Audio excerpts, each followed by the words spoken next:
Thank you very much, Archbishop. Thank you to the President and the Fellows for this invitation to a very unique and distinguished gathering. Thank you also for the extra time. I see that I have more time than most of the other speakers. And I also want to apologize very quickly.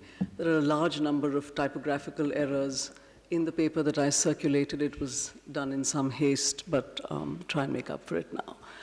I've been invited to speak on India as a multicultural democracy. And India has indeed been a fairly successful case of multiculturalism within a democratic framework. In recent times, however, this has come under some strain, with forces of majoritarian nationalism gathering strength, and in the present moment, under the auspices of right-wing populist politics. So before I expand on the ways in which India has lately been deviating from its chosen path of becoming a multicultural democracy, I'd like to reflect briefly on the specificity of the present context, especially the relationship between the contemporary form of nationalism on the one hand, democracy and populism on the other, in India and perhaps even beyond. The revival of atavistic forms of nationalism in the contemporary moment is commonly attributed to a backlash against globalization, especially in relation to the movement of people across borders. This kind of exclusionary nationalism has also been associated with the emergence of radical right-wing populism and its rejection of cultural diversity. Wherever monoethnic societies have, due to immigration, become multi-ethnic, dominant ethnic groups have, encouraged by populist leaders, succumbed to demographic anxieties and displayed a distinct animosity towards pluralism. Now, nationalism is admittedly not a feature of all types of populism, but most of the current manifestations of populist politics do mobilize and deploy nationalist and sometimes even xenophobic sentiments. Right-wing populist leaders and parties across the world today, and those of you in Europe know this better than I do, exemplify this tendency.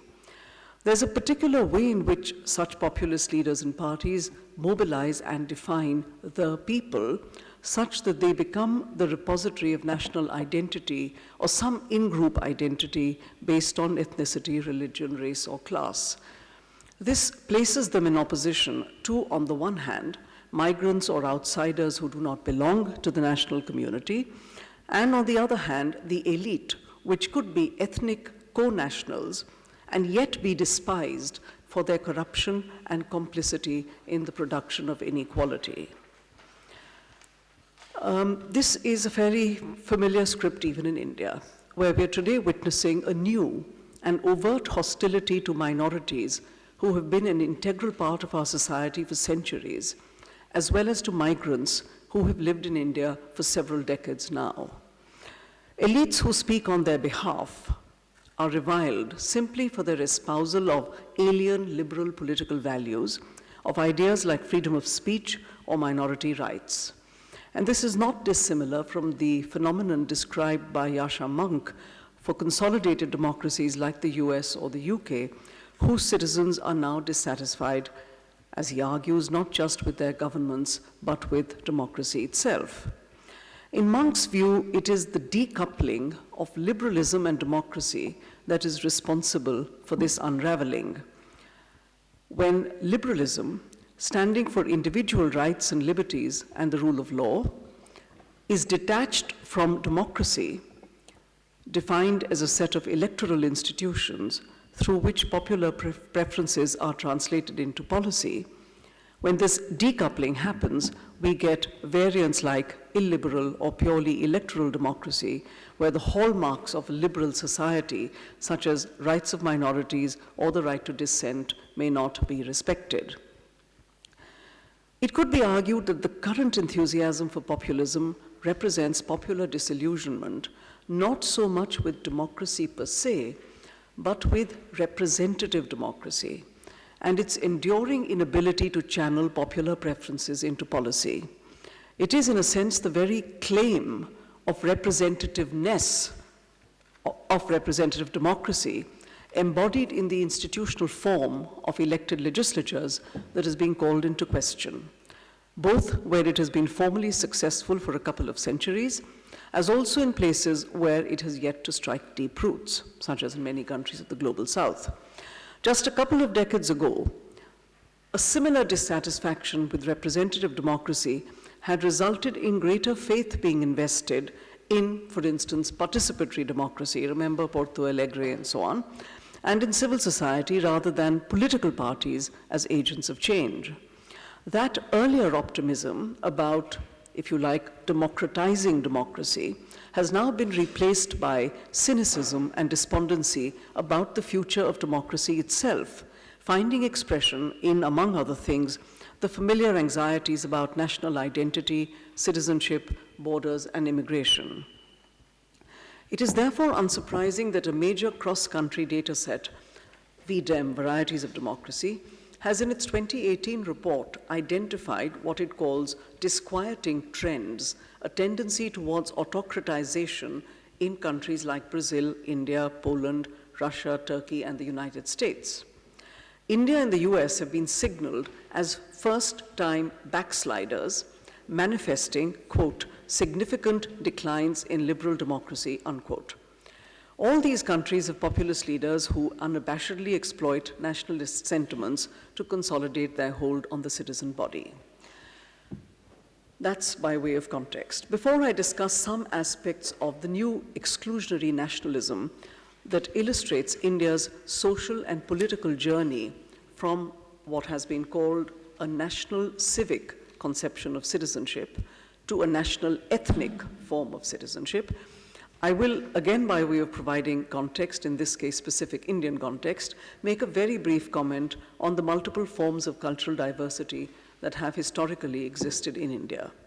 It's impossible to convey India's complexity in the space of a few minutes or even a few hours, and I'm not sure how much or how little familiarity to assume here. Let me try, otherwise I can make up in the Q&A. India is arguably one of the most diverse places in the world. Its cultural diversity is partly a product of size, but also a product of complex and cross-cutting affiliations based on multiple and overlapping identities of region, language, religion, sect, caste, and tribe, at least these.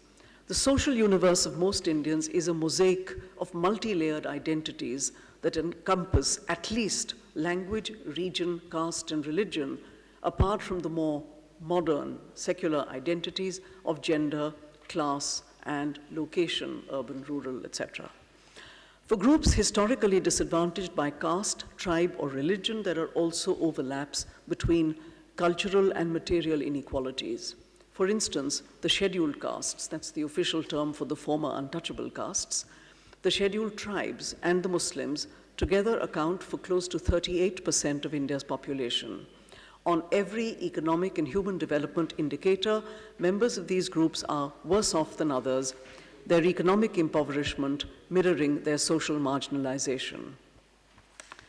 Recognizing the irrevocably plural nature of Indian society, the Constitution of India 1950 privileged the conception of universal equal citizenship, but also recognizing the disadvantages associated with some of these identities, it simultaneously sought to accommodate the special claims of minorities and groups like the scheduled castes and scheduled tribes. So religious minorities were accorded the right to follow religious personal law in civil matters, the protection of minority religious and educational institutions, the freedom of religious worship and religious instruction. The scheduled castes and scheduled tribes were provided with quotas to enable them to access education and public employment. The organization of the Indian polity as a federation based on linguistic states settled the issue of linguistic diversity. So, in essence, Indian nationalism was firmly grounded in civic identity rather than in any particular cultural identity. It was secular and inclusive, privileging universalist political values rather than particularistic ones. And though there were identity-based contestations in the years since the Constitution was enacted, based on language, region, tribe, and caste, they did not fundamentally threaten this civic consensus. It is only in recent years that this civic nationalist project has come under threat, rendered fragile and vulnerable through the politicization of Hindu religious identity by the ruling BJP, the ruling party, the Bharatiya Janata Party, called the BJP, and its ideological parent, ostensibly a social and cultural organization, the Rashtriya Swayamsevak Sangh, which translates as the National Volunteer Organization, the RSS, founded in 1925. This ideology, known as Hindutva, which literally translates as Hindu-ness, but it's really a kind of political Hinduism, is fundamentally anchored in a desire to promote Hindu culture and consolidate Hindu society. With this comes an intolerance of religious difference and a visceral hatred of India's Muslim and Christian minorities who are not regarded as equal citizens. This is a denial of the constitutional guarantee of equality, a denial of the inclusive vision of India on which it was based. This divisive politics has been the defining feature of the BJP as it has gained political strength from the 1990s, with the societal footprint of the RSS also expanding. The RSS, which is a volunteer organization, has seen an extraordinary resurgence in recent times. Its membership presently stands at 5 to 6 million. It also enjoys unparalleled power over the government, whose cabinet ministers have, over the last 5 years, made regular presentations of their achievements to the leadership of this organization. The BJP project of majoritarian nationalism seeks, as I said, a political consolidation of a Hindu identity, which is presently being forged by resort to hyper-nationalist slogans and symbols. It is common knowledge that given the varieties of sects and forms of worship, there is no such thing as a singular Hindu identity. So this is a modern project, a political project, started in the early 20th century, but in its contemporary manifestation, it taps into Islamophobic and terror discourse from the Western world to further its political purpose. India has the world's third largest Muslim population. Muslims account for 14% of India's population. And this tiny minority is demonized and equated with the supposedly enemy nation of Pakistan created by the divided legacy of the British Empire. It is also projected as a threat to the existence of a Hindu majority of close to 80% of the population. So the idea of nationalism, as I said before, that fueled India's movement for independence from colonial rule and which found expression in the Constitution was encompassing, secular, inclusive. It provided for group differentiated citizenship within the overarching framework of a universalist conception of equal citizenship. And this, by the way, is well before this issue became the subject of an animated debate amongst political theorists between liberalism and communitarianism. And it is this project that is now sought to be undone, and the rest of the paper is about 3 ways in which this project of undoing the civic nationalist foundation of modern India is being effected. Amendments to the law of citizenship intended to undermine the constitutional design of civic universalism. Second, the encouragement provided by hyper-nationalism to societal practices of the systematic othering of and vigilante violence against vulnerable minorities. And finally, the implications of such hyper-nationalism defined in terms of religious majoritarianism for democracy. So I'll spend a few minutes on each of these for the rest of the time that I have. The jus soli, pardon my Latin pronunciation, I don't know if this is correct, but the jus soli conception of Indian citizenship, which was adopted in the Indian Constitution and the Citizenship Act of 1955, was universal and equal, no differentiation on the basis of religion or indeed any other identity. A subtle modification of this had begun to occur over the last 3 decades. In the last 5 years, this has become a pronounced shift from an inclusive jus soli or birth-based conception of legal citizenship to an increasingly, if covertly, jus sanguinis or descent-based principle. The shift began in 1985 when the naturalization provisions of the law on citizenship were being amended. The immediate provocation for this was political unrest in the eastern state of Assam, which had witnessed in-migration over a long period and especially since the creation of Bangladesh in 1971, with which it shares a border. A nativist student movement here had been agitating against the shrinking of employment opportunities due to the immigration of Bengalis, including Indian Bengalis, as also against the enfranchisement of migrants from Bangladesh, which was perceived as distorting democracy by giving the vote to non-citizens. The government of India then entered into an accord with these groups and amended the citizenship law to allay their anxieties about migrants who had come in from Bangladesh after the 1971 war with Pakistan, which led to the creation of Bangladesh. Categories of eligibility for citizenship were created based on the year in which a person had migrated to India. All those who came before 1966 were declared citizens. Those who came between 1966 and 71 were struck off the electoral rolls and asked to wait 10 years before applying for citizenship. And those who came after 1971 were simply deemed to be illegal immigrants. In a more decisive move towards jus sanguinis, a further amendment to the Citizenship Act in 2004 provided that even if born on Indian soil, jus soli, a person who had one parent who was an illegal migrant at the time of her or his birth would not be eligible for citizenship by birth. And since the majority of migrants from Bangladesh were Muslims, this covertly introduced a religion-based exception to the principle of citizenship by birth. Though these provisions were a response to the political situation in one state where the anti-migrant sentiment was at fever pitch, they already contained the seeds of the current politicization and incipient communalization of the issue of citizenship. There was another modification also in 2004 of the law, but at its margins. On the western border of India, adjacent to Pakistan, the presence of another set of refugees, mostly Hindu, from Pakistan triggered the formulation of the citizenship rules, which is just rules appended to the law, making explicit mention of their religious identity, thereby making it possible for the law and the administration to adopt a more benign approach towards them because they are seen as members of a vulnerable minority in the country from which they came. Till 2004, the religious identity of these migrants was never explicitly mentioned. In 2004, they came to be officially described as minority Hindus with Pakistan citizenship, and the label of illegal migrants or illegal immigrants was removed.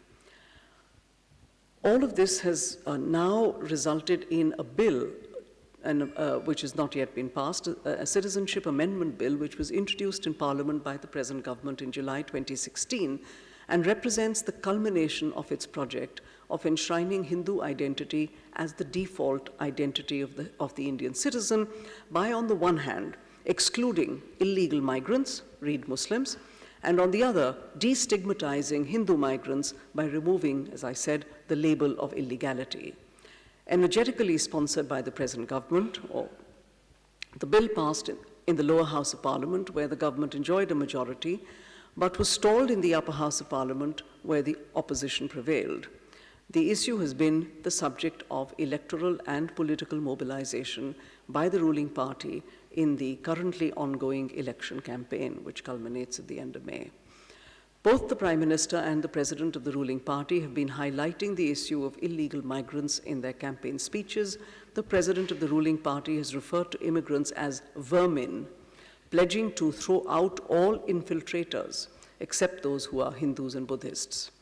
Please put in quotation marks wherever. The government is firmly committed to the passage of this amendment if it is returned to power, and this signifies nothing less than a radical reversal of the religion-neutral conception of citizenship in the Constitution and the law. It provides, this bill of 2016 provides that Hindus, Sikhs, Buddhists, Jains, Zoroastrians, and Christians from Afghanistan, Bangladesh, and Pakistan, deemed to be persons belonging to minority communities in those countries, shall not be treated as illegal migrants for purposes of this Act, and as such will be eligible for citizenship after 6 years of residence in India, as opposed to the earlier requirement of 12 years. In other words, persons belonging to 6 religions from 3 countries will no longer be described as illegal migrants, will be candidates for fast-track citizenship. The silent implication is that Muslims from these countries would continue to be treated as illegal immigrants and would not therefore be eligible for the same relaxation. The ostensible reason for the exclusion of Muslims is that they are not minorities in the specified countries. But of course, it's not clear why India does not wish to extend similar hospitality or have similar concern for the persecuted sects of the Ahmadiyyas in Pakistan or the Rohingya Muslims in Myanmar. The bill would in effect create two categories of citizens, those professing the Hindu and other acceptable faiths and those who profess Islam. While the bill does include followers of Christianity, Judaism, and Zoroastrianism in its ambit of privilege, the campaign speeches of the BJP president suggest some ambivalence towards practitioners of even these faiths, as he has explicitly specified repeatedly only Hindu and Buddhist migrants as deserving of full citizenship. The twist in the tale, however, is that the bill has angered many people in the northeastern states of India. This includes the ruling party's own political allies because they see the amendment as a violation of the 1985 Accord, which treated all those who entered after 1971, regardless of their religious identity, as illegal migrants. They are unwilling to accept the transformation of even Hindu migrants into legitimate citizens because this means more claims on diminishing employment opportunities. They fear both Assamese speakers as well as indigenous tribal communities will become minorities in their own land. So for them, differences of linguistic and other markers of regional identity trump shared religious identity. If the bill becomes law, however, a tectonic shift would occur in the Indian conception of citizenship, decisively displacing the principle of jus soli in favor of jus sanguinis, introducing a religion-based difference in the presently religious neutral law on citizenship, entrenching a majoritarian and exclusionary conception, and replacing the existing, though weakened, pluralist and inclusive conception. Sorry, how am I doing for time? Okay, I have a little time. Okay. The second aspect that I wanted to discuss is actually quite disturbing and perhaps is too detailed for people who are not familiar with India, but let me have a go at it. This is on the everyday exclusion and normalization of violence as part of the project of majoritarian nationalism. The hyper-nationalism of the present is a form of Hindu nationalism that has, in the short span of the last 5 years, normalized everyday exclusion and discrimination.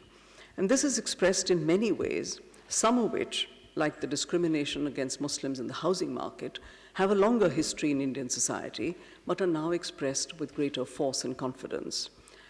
Similarly, cow protection laws have been on the statute books in many states for decades, often legislated by past Congress governments, not necessarily always enforced, but there on the statute books, and now providing a convenient handle for vigilante violence.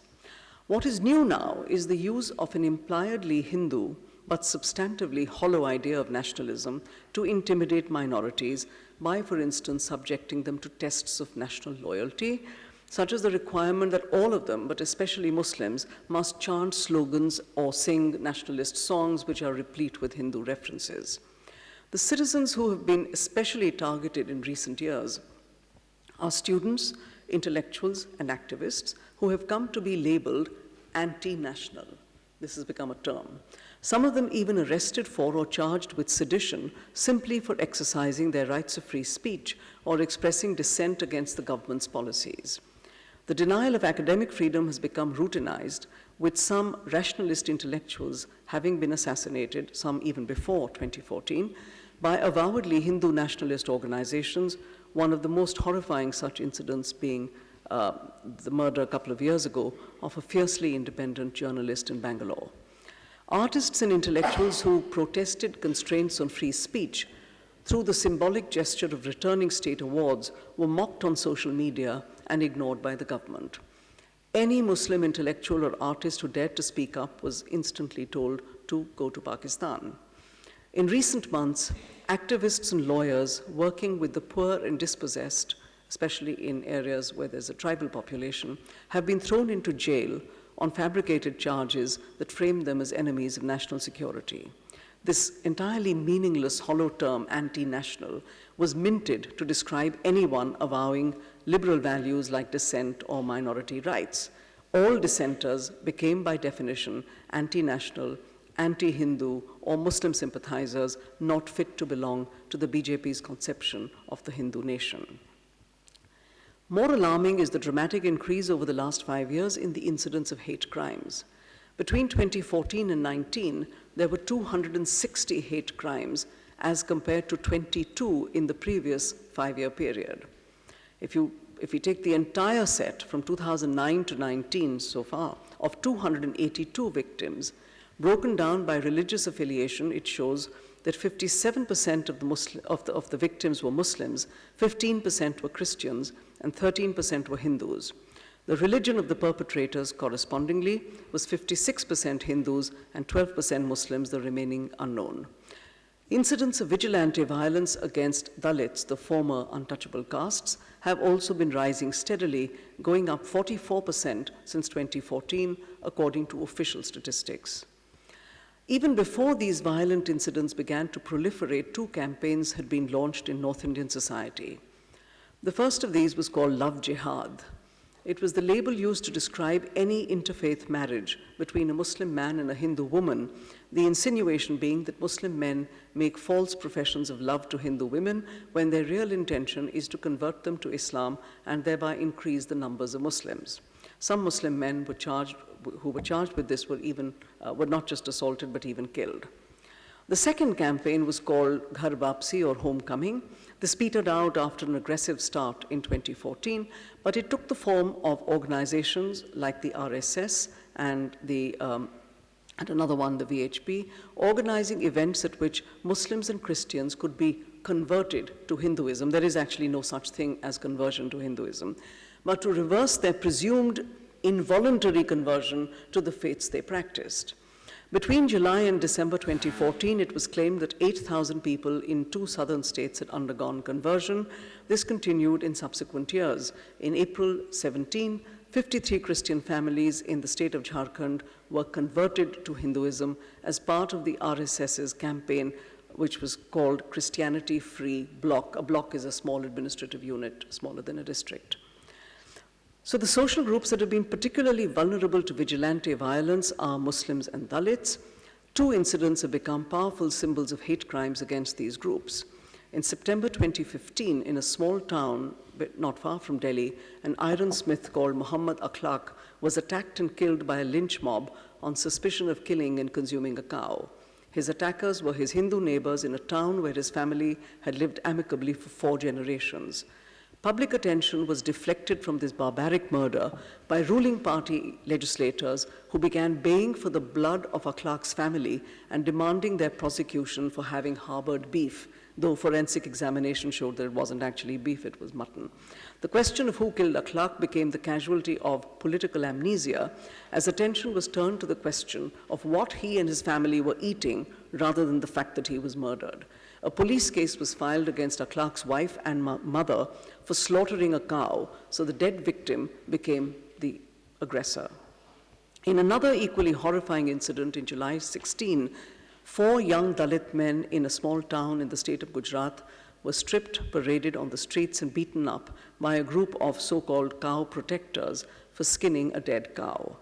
Social media was on fire with a video of the victims, some of them tied to a car, being attacked with iron rods and sticks, and Dalit groups alleged police complicity in the act. Of course, the incident provoked a great popular outcry, but over time, and especially in states ruled by the BJP, there has been a proliferation of hundreds of these cow protection groups, as they call themselves. Their modus operandi is to extort money from the owners of cattle, or on the pretext of saving or rescuing the cows from slaughter, to kill these people. They target people whose occupations have to do with cattle, such as leather. They typically intercept trucks which are transporting cattle, or else raid slaughterhouses and punish the legitimate owners of the cattle with extortion and/or death, and post photos of their violence on social media. Sometimes they cite laws against cruelty to animals to extort bribes from the owners and transporters of buffaloes, animals which are neither sacred nor covered by laws on cow slaughter. So under cover of the symbolism of the Hindu reverence for the cow, such vigilantism actually seems to aim at the economic disenfranchisement of Dalits and Muslims. Why? Because India exports leather and leather goods worth approximately $6 billion and has been the largest exporter of beef, including buffalo meat, in the world. The skinning of cows to produce leather is traditionally done by Dalits, who working in large numbers in slaughterhouses, leather factories, and tanneries, mostly owned by upper caste people. The business of beef production and export is dominated by Muslims. Vigilantism has resulted in a drop of about 700 million US dollars in this business as a result of a sharp drop in cow prices and a substantial decline in buffalo meat export from India. But quite apart from the damage to the economy, the livelihoods of both these groups have been adversely affected. Neither the loss of livelihoods nor the loss of revenue from exports have, however, elicited any expression of official concern. Increasing violence against Muslims and Dalits does not necessarily have a bovine connection. There have been barbaric lynchings of Muslims, for no particular reason. Some of these have been videotaped and put on social media. For instance, the one where, is that for me? No, okay. A migrant worker from, sorry? On the schedule, you have 15 minutes more. Yes, that's right. That's right. A migrant worker from Bengal was hacked to death and then set on fire by a man in Rajasthan who videotaped the killing and his own speech justifying it on the basis of his suspicion that the man was in a relationship with a Hindu woman, and circulated both on social media. Perhaps the greatest horror of all, which you may have read about here, was the gang rape repeatedly over a week, followed by the murder of an 8-year-old Muslim girl in Kashmir. So vigilante violence by lynch mobs is being systematically visited on particular groups that are vulnerable on account of multiple, often intersecting inequalities of class, caste, religion, tribe, gender. That such mobs enjoy impunity is indicated by official figures and suggestive of state protection.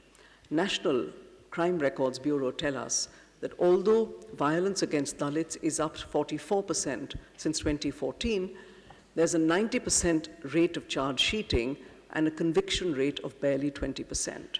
The impunity enjoyed by perpetrators of violence signifies a systematic political and ideological attempt to render members of these groups second-class citizens.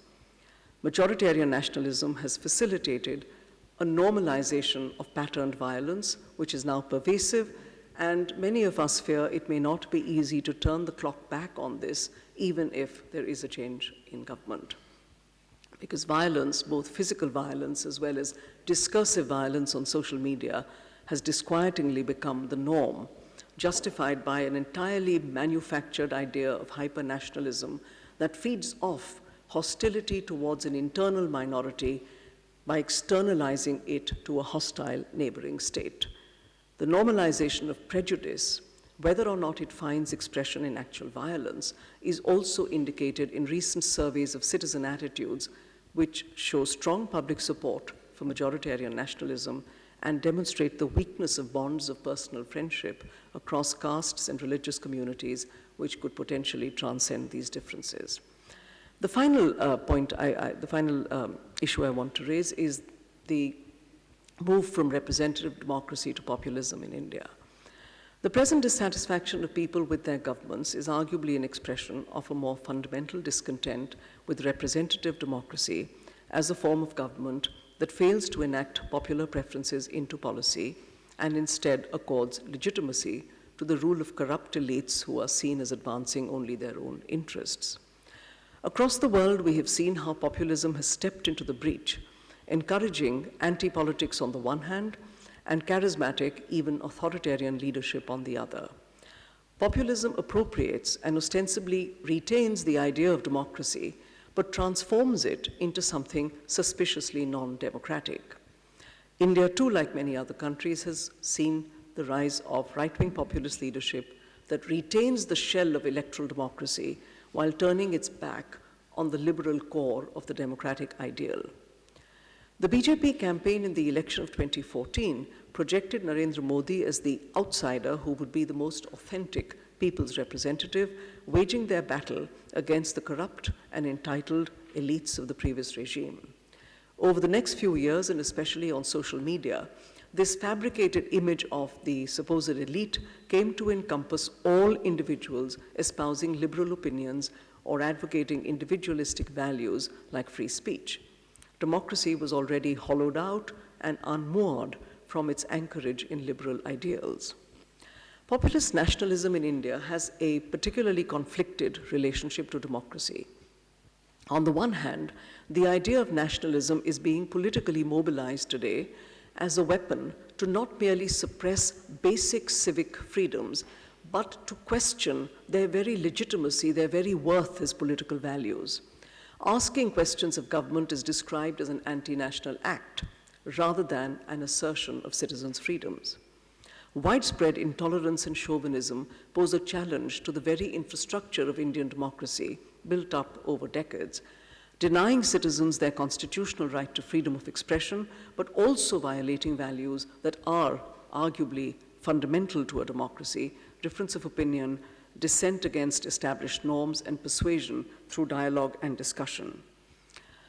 On the other hand, there is the populist attempt to appropriate the idea of democracy, but the idea of democracy that is produced is unlikely to satisfy a normative political theorist, even a relatively undemanding one. It is an idea, firstly, that can cohabit quite easily with the choice of a populist leader, even a strong man, who promises effective action. It's an idea that can, secondly, cohabit quite easily with a weak commitment to freedom and liberty, everything from free speech to what you eat. It is an idea, finally, that can cohabit quite easily with a majoritarianism that translates the idea of democracy as majority rule, as democracy as the rule of a fixed ethnic or religious majority. To use Nadia Urbanati's term, all of these disfigurements of democracy find instantiation in the present Indian context.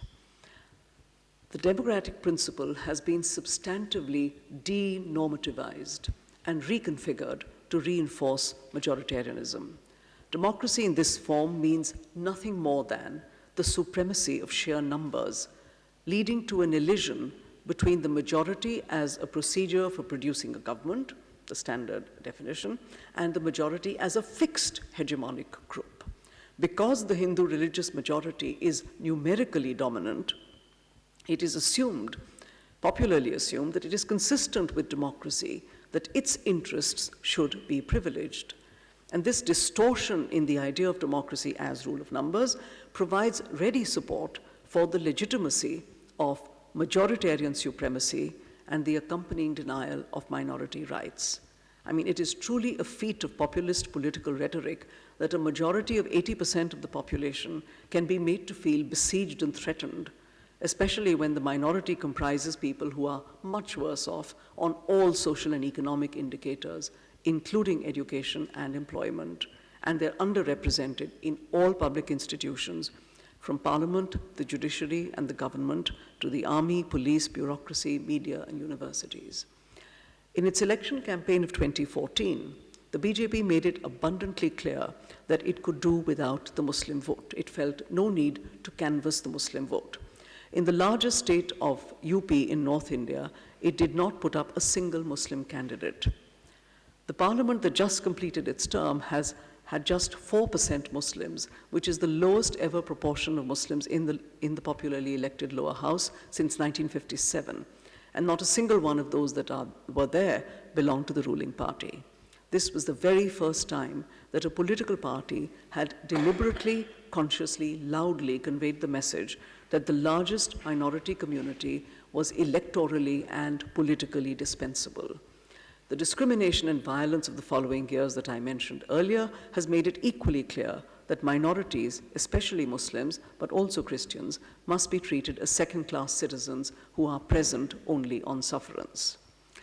The obsession with electoral democracy reflects nothing more than the desire to acquire political power at any cost.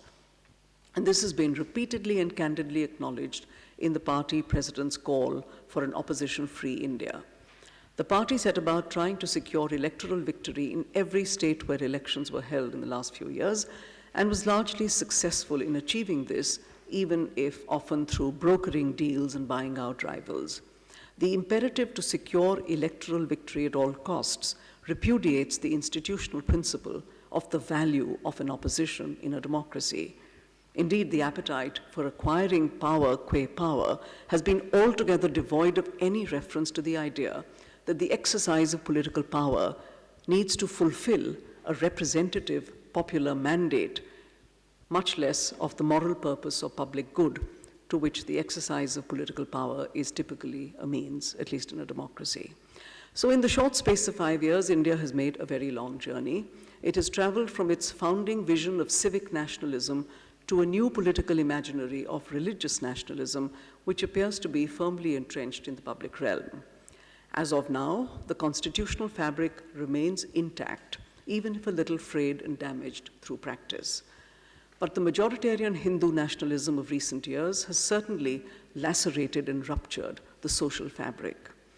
There is a legitimate concern that this may be an enduring legacy to the extent that it signals a possibly irreversible damage to India's organically, historically consensual social fabric in which diverse groups could, till recently, live together peaceably, even if separately.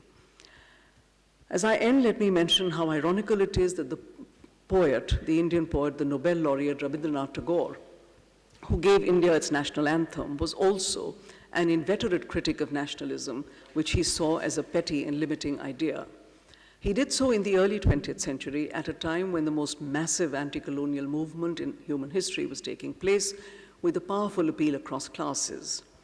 But swimming against the dominant current of the time, Tagore questioned the very idea of the nation with what he called its, quote, paraphernalia of power and prosperity, flags and pious hymns, and patriotic bragging, unquote.